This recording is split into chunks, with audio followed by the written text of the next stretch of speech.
The second type of entertainment programming that was available in early days of television was really episodic dramas. These were called anthologies because they were made up of plays that were adapted from theater plays, or they were written specifically for television. And because the networks were in New York City, there was a really kind of a whole host of talent available to write these plays, to perform the plays, direct. So it was really kind of theater production coming to television. The first program that had these types of dramatic plays was called television theater in 1946 to 1947. It lasted only about a year and only had about 6 or 7 programs, mainly because it didn't have a specific day and a specific time when it was aired, and therefore it couldn't really build an audience because the audience didn't know when it was going to be on ahead of time and really kind of plan for that. So eventually it was taken off the air because it didn't really have an audience. But then the Kraft Television Theater came along in 1947, and it had a specific time and a specific day, and eventually became relatively popular. And because one network would have a type of programming that became popular, everybody else would jump on board. So eventually there were a lot of theater anthology programs, dramas, drama type of programs on television. Philco Theater, Studio One, Alcoa Theater. You can see here that these programs had kind of had single sponsors to them. Philco is a communications company. Alcoa is the parent company of Reynolds Aluminum. So the programs were half an hour to an hour long, and like I say, they were adapted very often from theater plays to television plays.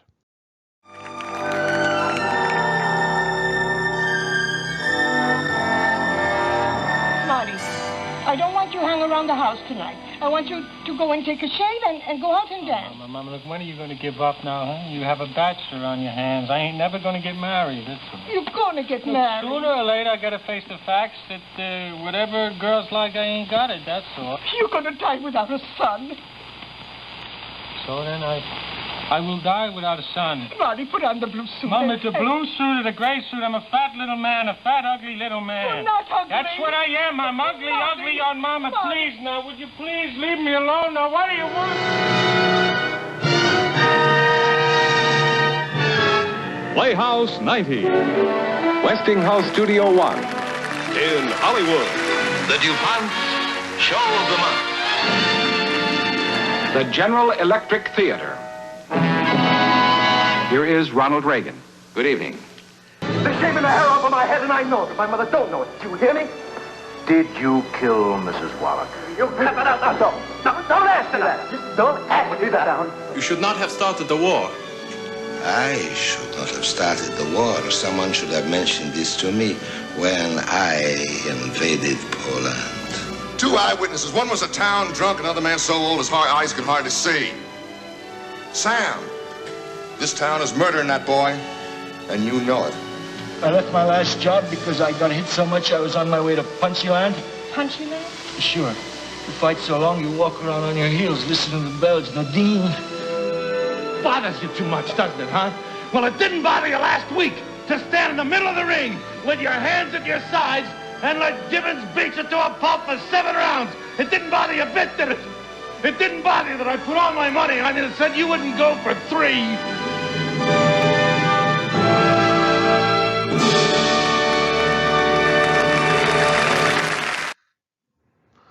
You may have seen some actors that you may recognize: Robert Redford, um, Lee Marvin, Steve McQueen, a very young William Shatner, who would eventually become Star Trek's Captain Kirk.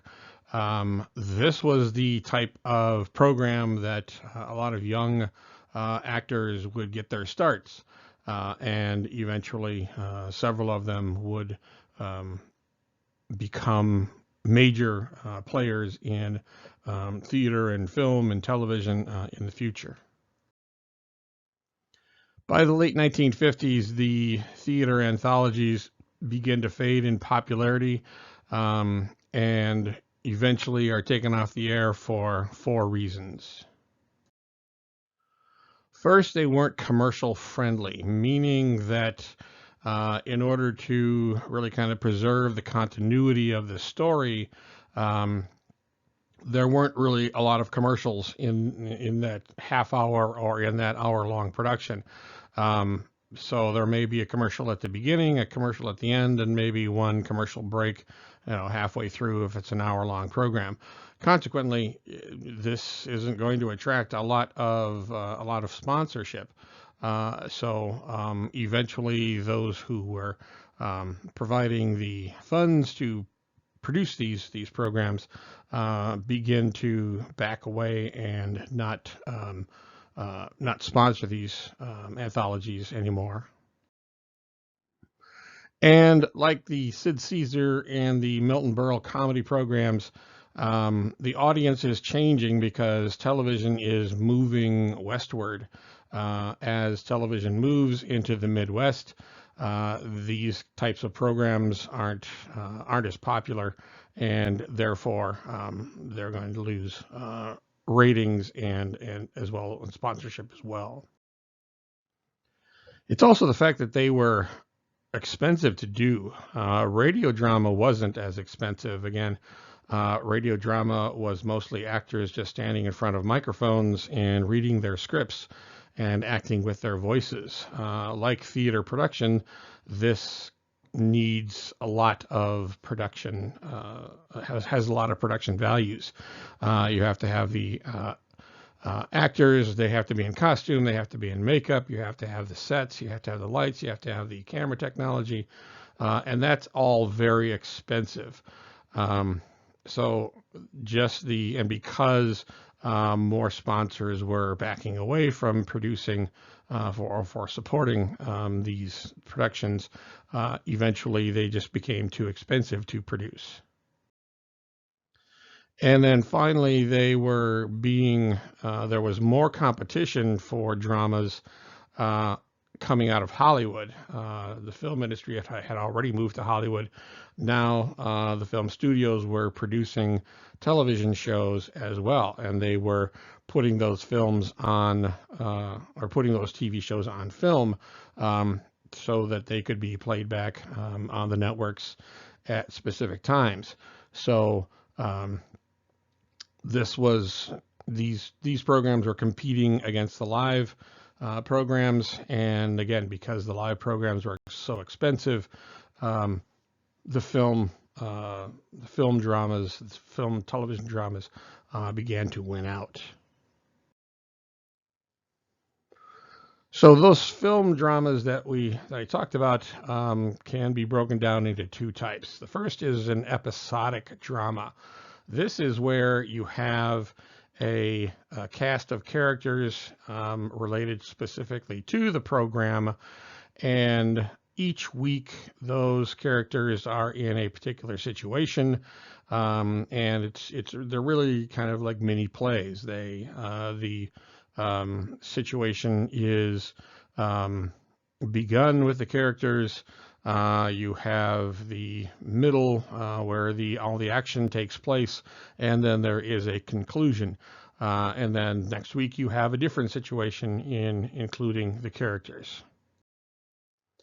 And much like television today, there were a lot of different types of episodic dramas, a lot of different genres. One always very popular is crime and law. There were lots of television shows telling stories about police and how they are solving a particular crime, or you might have stories related to the law, lawyers taking on clients and taking them into court. And again, each week was a new client, each week was a new drama, and each week that particular situation would be resolved. Westerns are something we don't see a lot of nowadays, but they were extremely popular in the early days of television. And again, Westerns were one genre where actors that we know or more familiar with today really kind of got their starts. Rawhide was a cowboy Western about cowboys who are actually herding cattle from one place to another. If you look at the picture there, you may recognize that the tall young man is well known today as not only an actor but a director, Clint Eastwood. And this is really the primary show where he got his start. Another Western that was really popular was Gunsmoke. Gunsmoke took place in a fictional Dodge City. Believe me, Dodge City was not like how it's portrayed in Gunsmoke. Marshall Dillon was the law, and Miss Kitty was the owner of the Long Branch Saloon, and then you had Doc and you had Festus, and if you look down at the bottom there, you may recognize another actor who became very popular in the 90s and 80s and 90s, and Burt Reynolds. Gunsmoke was the longest running Western because of the stories that people enjoyed. Unlike Westerns, the medical shows are very popular today. They're a genre that have been around for a long time, from the very beginning. Two of the most popular back in the early days of television were Ben Casey and Dr. Kildare. Dr. Kildare is actually based on a series of books, and in the 30s and 40s, a series of films where you had the same characters, Dr. Kildare and Dr. Gillespie, of a young intern and his adventures in hospitals and teaching and treating patients. Always a popular genre is the action mystery. Very often they're kind of mixed together with the crime and law genre. Action is usually, some private detective or someone who is not necessarily part of the established crime authority, but they're taking on clients or a little bit outside the established law enforcement institution, and trying to help a particular victim of one sort or another. Mod Squad was a big, highly promoted program from ABC back in 1967, I think it was. And the really kind of the premise here was you are going to get these young, good-looking 18 to 20-year-olds who are now going from actually committing crimes to actually fighting crimes. And of course, the idea here is to identify with younger audiences and get them to watch because they would identify with these young, good-looking characters. Family programs are always big, and networks really like to have family programs because they are because you can have the whole family as an audience watching these programs. Easily the most popular in the 60s and 70s and into the 80s was the Waltons. This was a family that was really lower income in I believe they were in Virginia or West Virginia in the mountain country, and during the Depression times, and it was the story of how they really kind of survived these difficult economic times with the love and devotion of being a member of the family. They were best known for the ending of the program, where all we saw was the outside of the house and lights in the windows and being turned off. And as the lights in the windows are being turned off, they're all saying good night to each other. Good night, Grandpa. Good night, Dad. Good night, John Boy. A genre that didn't really go anywhere, but 10 to 15 years later became extremely popular, was the fantasy science fiction genre. And of course, the founding program for this was Star Trek. Star Trek made its debut on NBC in 1966. It became known for its special effects. Of course, the transporter action in the program, transporting people from one place to another by just kind of dissolving them in one place and then resolving them in the next place. But like I said, it didn't go anywhere. It was relatively expensive to produce because they had to create all of these visual effects for the program each week, and so it only lasted about 3 years. But of course, from all this came a whole new field of science fiction movies and other programs eventually later. Star Trek, The Next Generation came along in the 80s and 90s, then with Star Trek Deep Space Nine and the other, just lots of, I think 3 or 4, actually 4 now, television programs, different television programs, as well as all of the movies that came along from Star Trek. So even though the original program didn't really find an audience, that big of an audience, there was definitely a small dedicated audience that eventually would be a part of this resurgence of science fiction television programs and movies, and specifically related to Star Trek. The second type of dramatic entertainment on television, different from the episodic dramas, were the serial dramas. The difference here is that the episodic dramas had one episode per week, where that was basically self-contained. You had a beginning, you had a middle, and you had an end. So each week there was a new situation.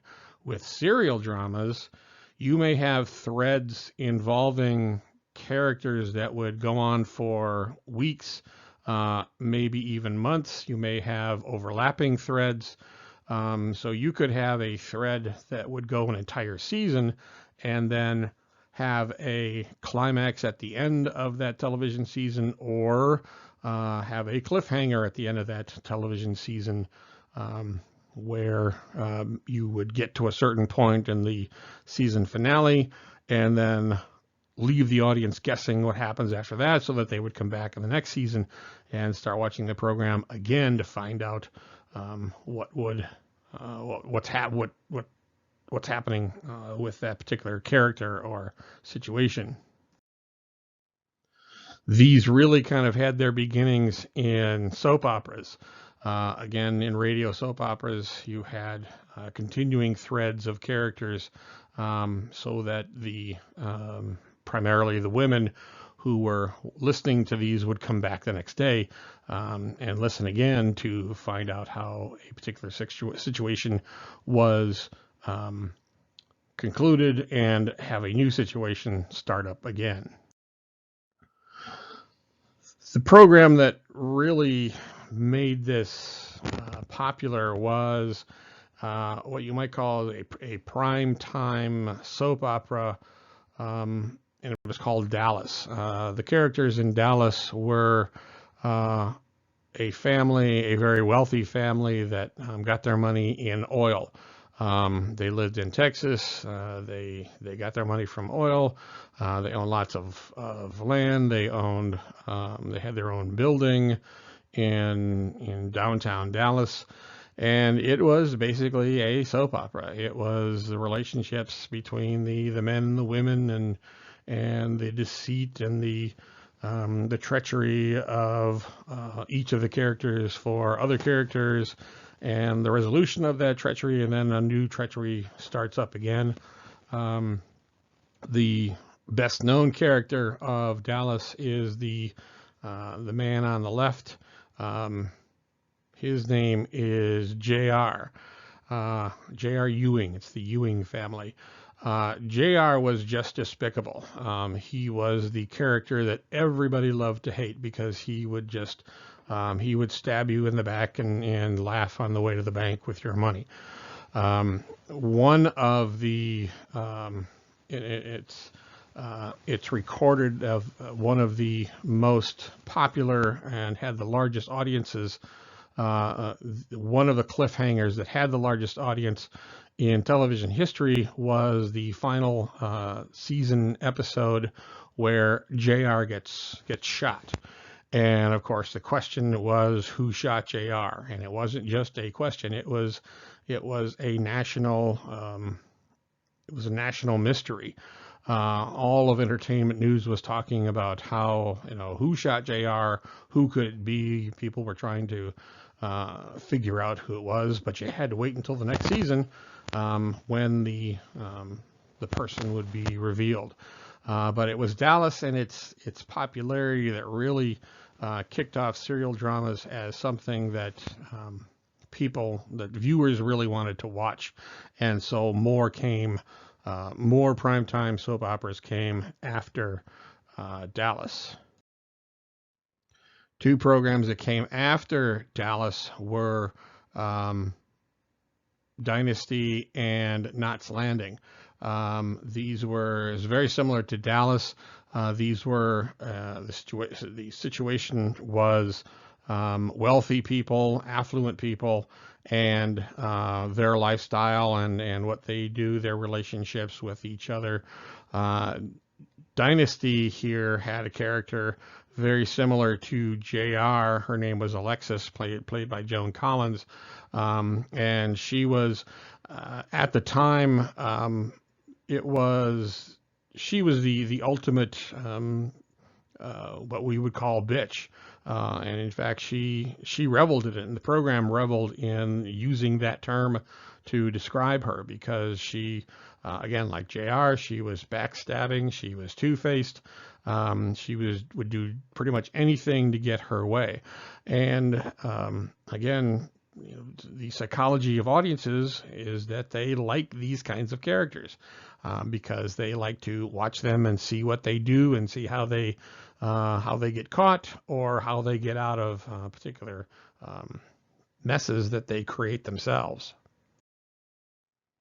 Again, crime and law was another genre that was in serial programs.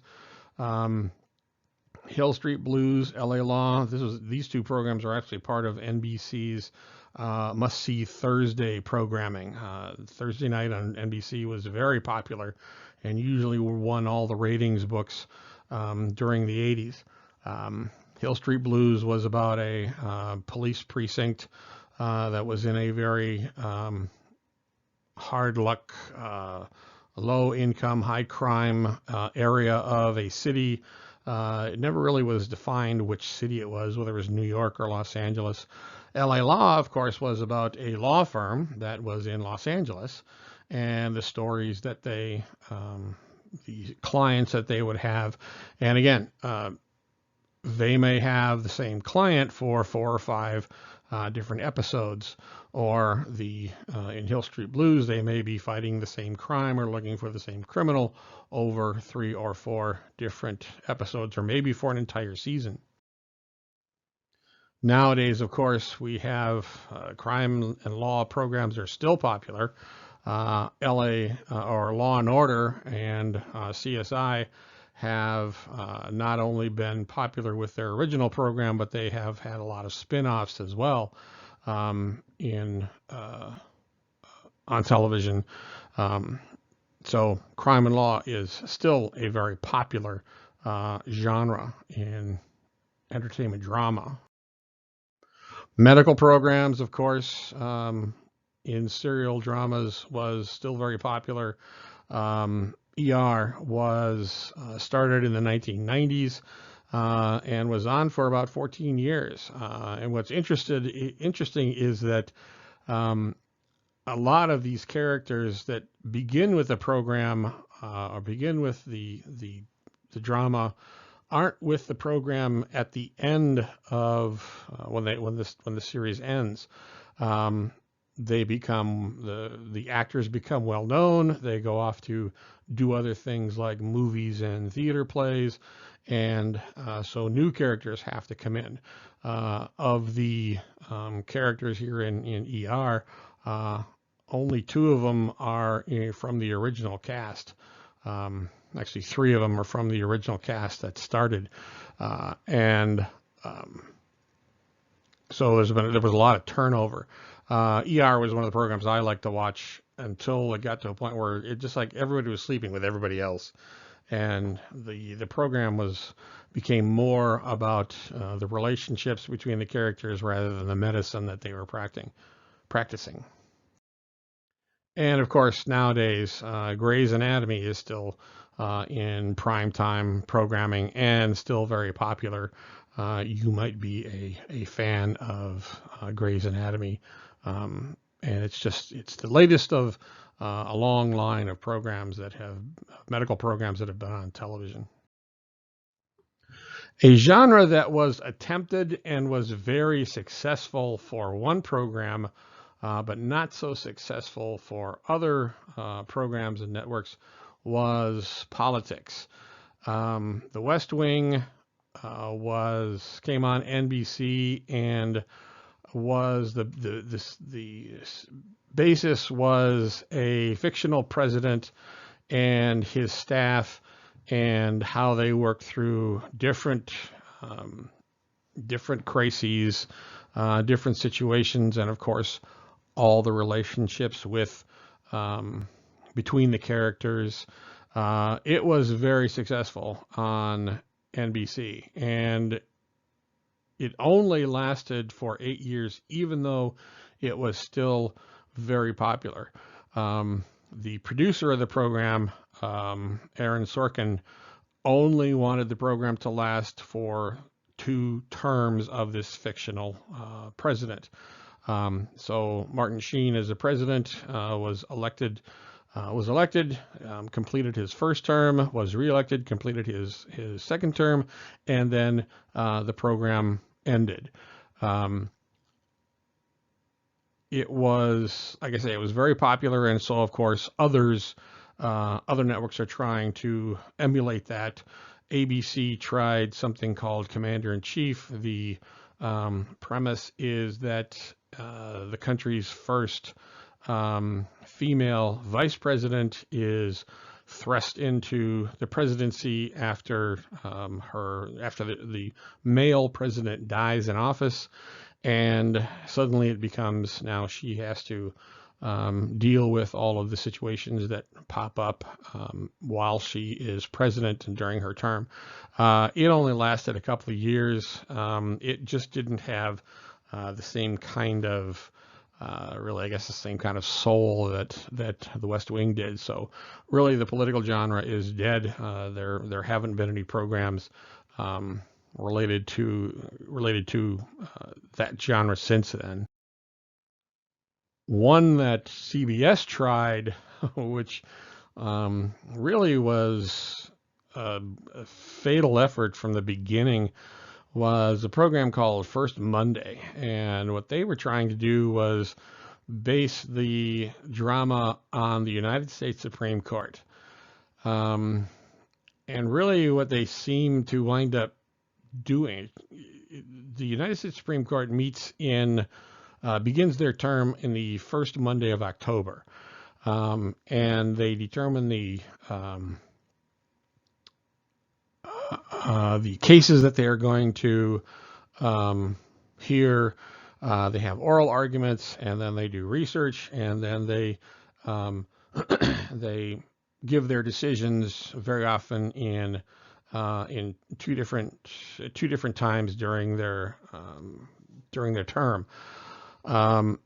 What this kind of turned out to be is really, even though they wanted it to be a law program, it really turned out to be kind of a cops, crime, and law thing where you had members of the Supreme Court chasing down criminals.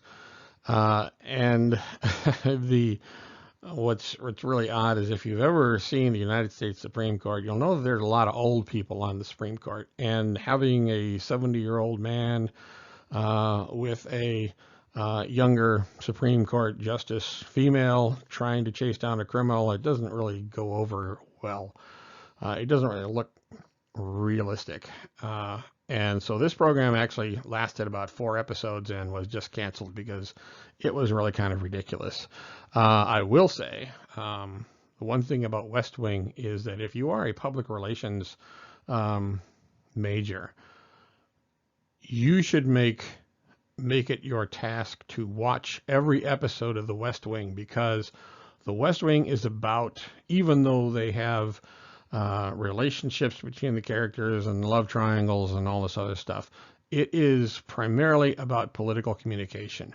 How does an administration get its message out? How does it counter the message from its political opponents, and how does it react to that counter message as well? It's all about political communication, and it's as realistic, I think, as you will find in any kind of drama or either television or film. It's as realistic as you will find in how it is done. So it's well worth watching all the episodes of West Wing, because it's very close to being real. A third type of drama is a series that is designed to be short. It is not meant to last an entire television season. It is primarily, it's the miniseries. It's taking very popular subjects, books, songs, maybe movies, and putting them into a very short series that will last for maybe 3 or 4 weeks, or maybe 4 nights of a television week. And it's designed to really boost ratings for a network. So during the specific ratings periods of television, those periods are November, February, May, and July. Those are the months that ratings for television programming are taken by Nielsen. And in order to boost the ratings of a network during those weeks, during those months, they will employ mini series that are popular in popular culture. Again, maybe based on a book, maybe based on a play or a short story, or even a movie. The purpose is to raise ratings during those ratings periods. Some of the first were, again, based on books. QB7 was a book about a libel trial in the British courts in London in 1970. That was 1974. In 1976, a blockbuster bestseller called Rich Man, Poor Man was turned into a mini-series.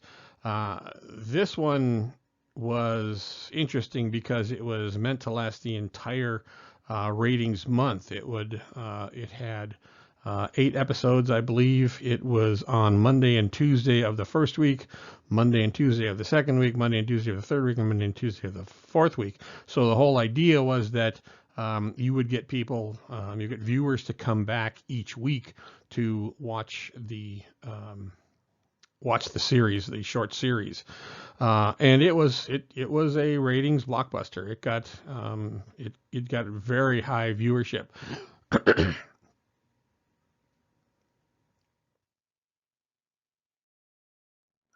But easily the most successful miniseries of all time was an adaptation of the Alex Haley novel Roots.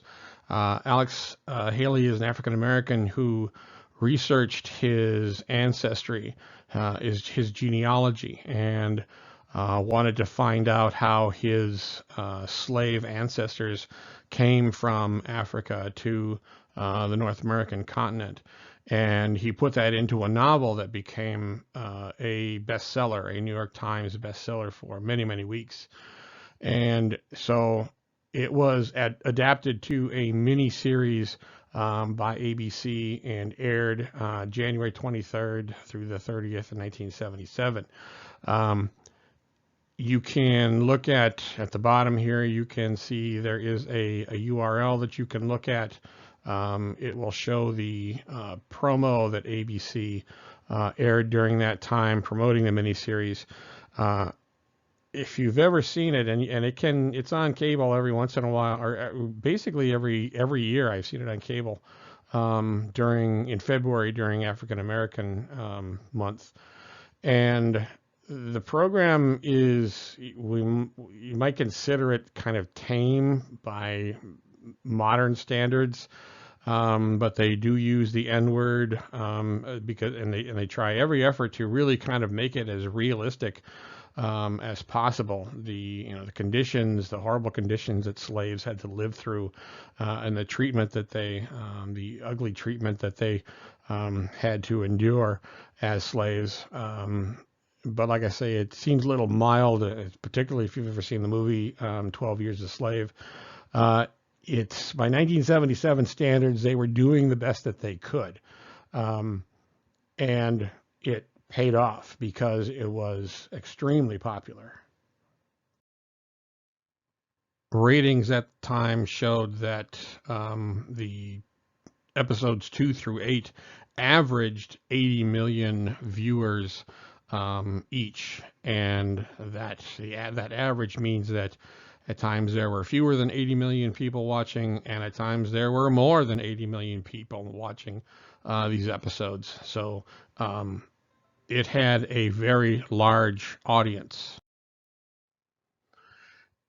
Ratings also show that at least parts of the series were watched by 85% of the country.